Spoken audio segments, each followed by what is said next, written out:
India sends 442 metric tons of food assistance to earthquake-affected Myanmar.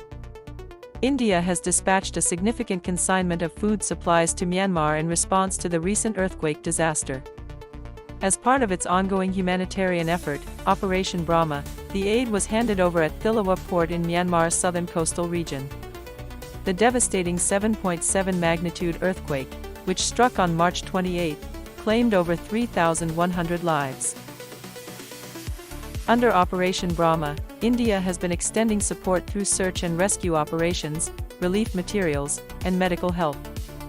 The latest shipment, comprising 442 metric tons of essential food items, including rice, cooking oil, biscuits, and noodles, was delivered via an Indian Navy vessel, INS Gharial, which set sail from Visakhapatnam on April 1.